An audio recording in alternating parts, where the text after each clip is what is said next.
Hey everybody, and welcome to CIST 2531. This is Web Graphics 2, or an advanced Photoshop class. So what we're going to be doing today is going through your coursework that you'll have to do this semester, and we'll talk briefly about the syllabus as well. But this is what you guys are going to see whenever you go into Blackboard Ultra for the first time. We've got a couple links up here at the top, one that would go to the tutoring site, one that would help you access Galileo, but where we're going to start is right here in our Start Here section. So if we open up the Welcome and Getting Started page, you'll be greeted with some content about myself. This is my contact information, and in the event that you cannot contact me, you'll be able to contact my dean by clicking on her information right here. Next, we're going to take a look at the syllabus.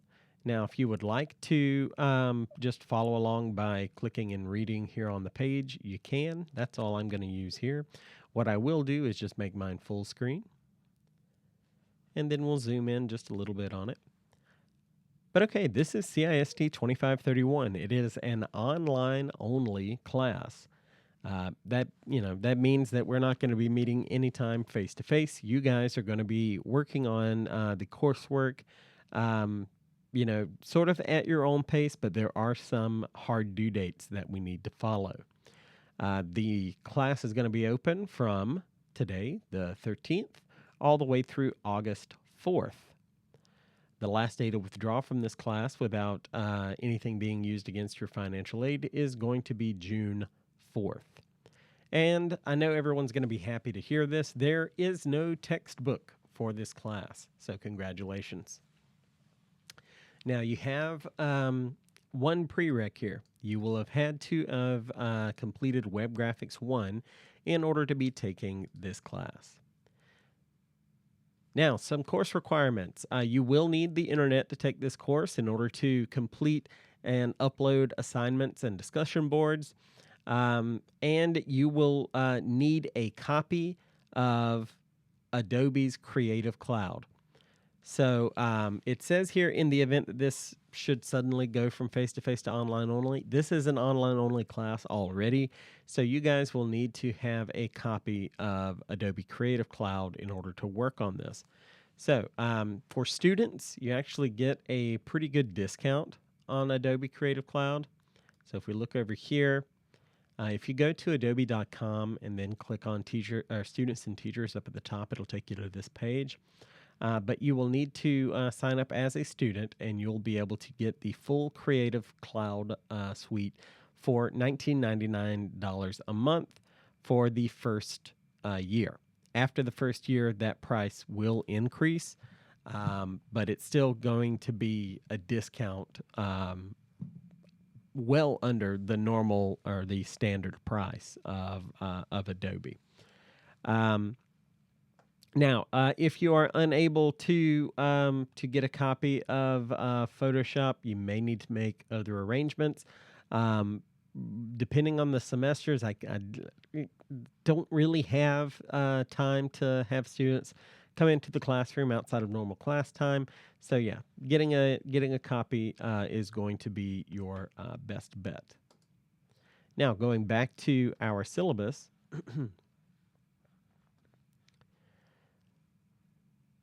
You guys are going to be further exploring how to use industry standard or open source graphic software. Now we are using Photoshop, so industry standard, to create web-ready images and web pages. Topics covered will include advanced image correction techniques and adjustments, typography and interpolation, as well as conditional scripting statements and arrays. This class, if you've never had a class that uses a points-based grading system before, please pay attention to this next part. So as you complete assignments, you'll see that your grade will go up by a certain number of points. This is not the same average that you're used to seeing for many of your classes, and that we do straight up point value is what your grade's going to be. So you have some assignments that are worth, less than 100 points, and then you'll have some that are worth like a couple hundred points, right? The thing to remember is once you get over 700 points, you have passed the class. So a 700 would be a 70, an 800 would be an 80, 900 would be 90, and so on, right? So as you work through the class, you'll see, well, maybe I only have 450 points, and that would average out to be a 45, or it would work out to be a 45. Yeah, that's right. But hopefully you are looking at that 450 with several weeks left in the semester to get more points. What this is going to do is let you know exactly how many points you will need toward the end of the semester to pass the class. It's not like going into a final with an 85 and you have to do the math to see, okay, what's it going to take for me? What's the lowest grade I can make on this final in order to pass with a B, right? This is going to be pretty straightforward. When you go into your last project, you may see that, oh, you've got 650 points or you've got 700 points, however that works out, right? You will know exactly what you need to make on that final project to get the total number of points desired. Okay. If you have any questions about that, please feel free to reach out at any time.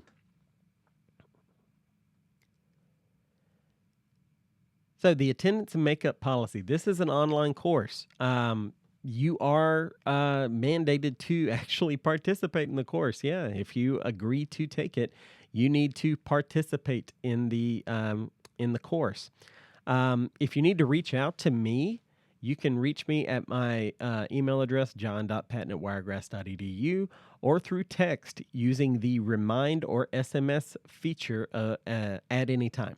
So while there's not one in there right now as I record this, by the time you are watching this video, there will be a link to the classroom Remind for this class. If you sign up through that link, put in your phone number, I'll be able to send messages directly to your device without having to know your number. And you don't have to have the app in order to message. It does make it a little easier, but it's not necessary.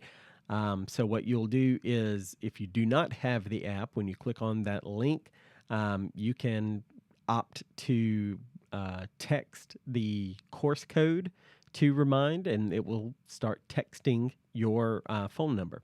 So you can contact me through either way. But if you've got a specific question, you can reach out through Remind. If it's something that can afford to wait a little bit, feel free to email me.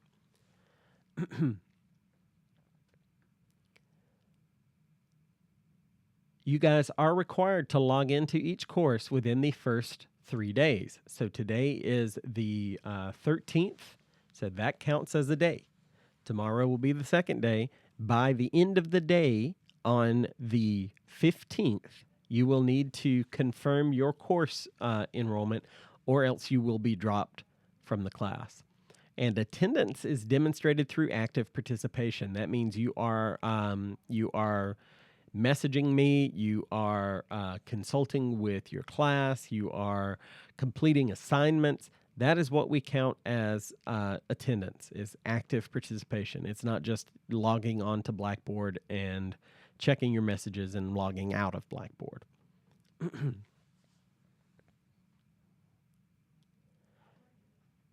Now, the drop withdrawal policy, again, I've already talked about the last day you'd be able to withdraw. But it has to be you to withdraw from the class. I can no longer, and none of your other instructors can any longer withdraw you. You have to withdraw through the one stop. Okay. Work ethics grading. So you'll see as part of your letter grade, there's also a numerical grade. That numerical grade goes from 0 to 3, with 0 being very bad and 3 being, oh my goodness, why aren't you to the teacher, right? Most of the time, students get a 2 because they will have met our expectations, right?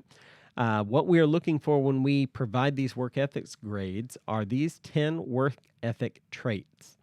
So that's going to be appearance, attendance, attitude, character, communication, cooperation, organizational skills, productivity, respect, and teamwork. So as we teach you guys, we work in how to factor those criteria, and that will get your work ethics grade. Now, academic honesty. So this has to be mentioned because we keep having problems with it. Turn in only work that is completely original to you. Sounds simple, right? This is a graphic designer class. This is a Photoshop class. This is a web building class. This is a very creative course.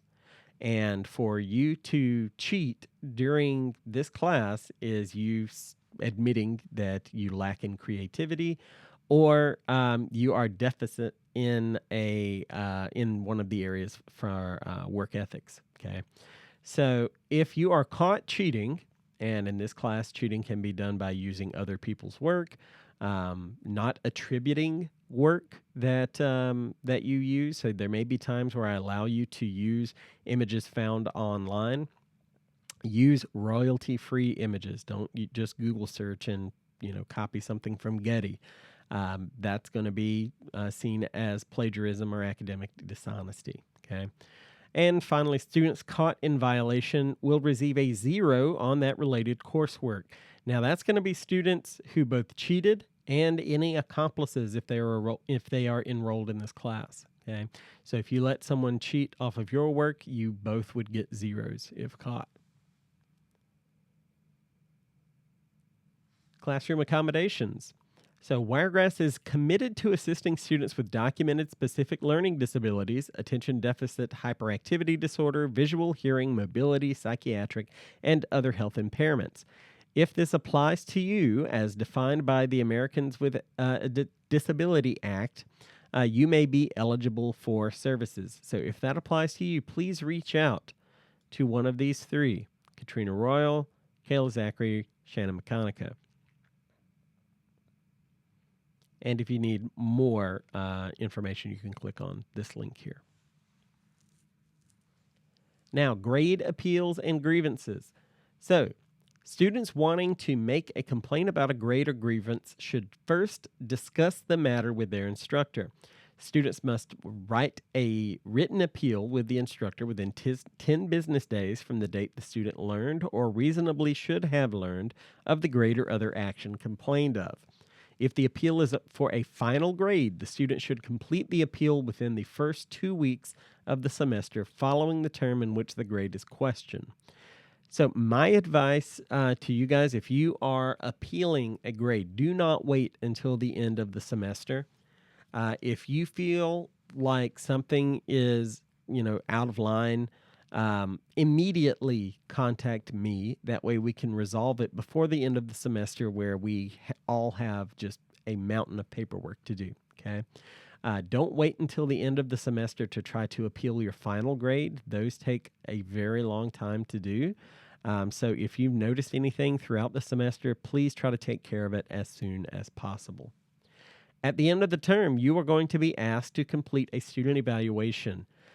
So this is for you to evaluate the course and your instructor, okay? Please feel free to be completely honest about that evaluation. We as instructors cannot incentivize you to evaluate the class for a grade because we'll have grades put in before these evaluations ever become public. So be on the lookout for those emails. You should start getting them about a month out of the semester being completed. So just, complete them as you get them. And then lastly, we have our course calendar. Now, this course calendar should be seen as a tentative course calendar, okay? There may be days where we have to move the schedule around. There may be days where, especially during fall semester, where we have a storm come in and it knocks people's internet out, that kind of fun stuff. Since this is an online class, it's sort of harder for our schedule to get knocked out of whack, but there may be times that happens. If that does happen, I will never push a due date up, meaning if something is due on the 30th and it's written out as being due on the 30th, I'll never say, oops, I meant for that to be due on the 21st, okay? But I may end up pushing due dates back depending on stuff that may not be, foreseen. So keep an eye on this calendar. Also keep an eye for announcements if we have to start moving stuff around. Okay, now the course itself. Let's close out of the syllabus. This is where you're going to go to confirm your course enrollment. So you'll click on it, it'll open up like a test, go through and complete that test, and you are good to go. As you navigate through the course, you'll see how these little dots here have a semicircle and then an empty circle. The semicircle indicates that you have clicked on this section, but you may not have clicked on everything. So right here it says next, Blackboard orientation. This is going to help you get into that. Next, student resources, distance education personnel. So you've got to go through and click all of these in order for that to fill in, right? Now, Module 1. So what you've got here are video recorded lessons. And some of these I know they look a little outdated. It's with a previous version of Photoshop. If you click on them, you may even notice that. Hello, everybody. Go ahead and mute that. You'll also see that there is a previous version of Blackboard.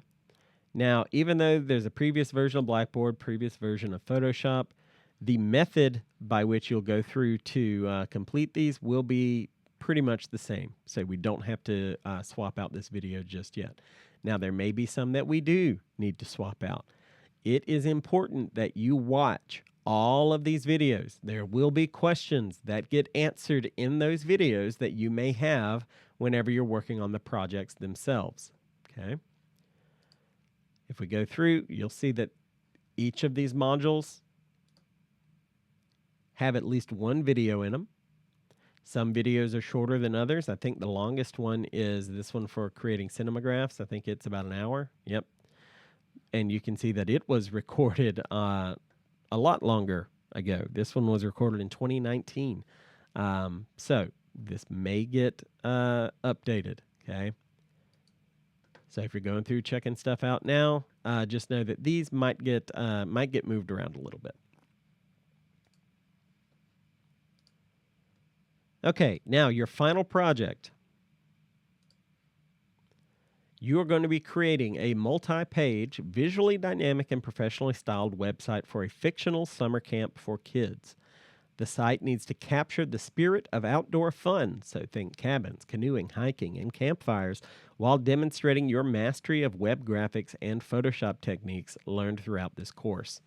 So for your final in this class, you'll be creating a website that has at least 4 pages.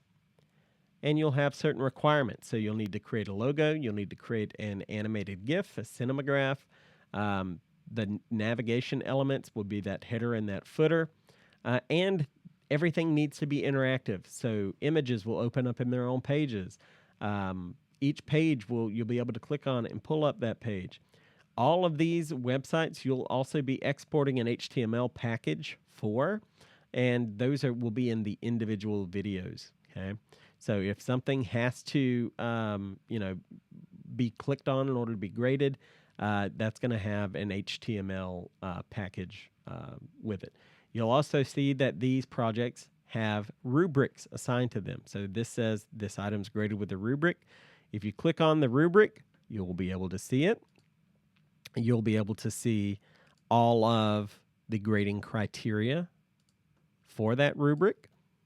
And you'll know exactly what I'm looking for whenever I go through and grade these, okay? All right, everybody. Like I said, this is CIST 2531 Web Graphics 2. This is going to be a fun class. I always have a good time grading the work that students do for this class because I allow you guys to have so much freedom in the designs. As long as you incorporate what I'm asking you to incorporate in these websites, the rest, as far as colors used, images used, a lot of that is up to you guys.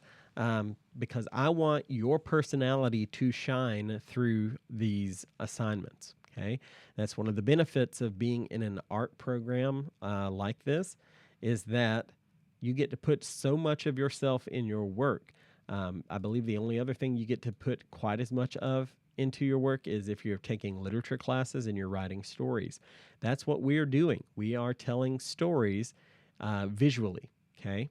So go into this class with that, and I'm excited to see each and every one of your stories. Thanks, guys.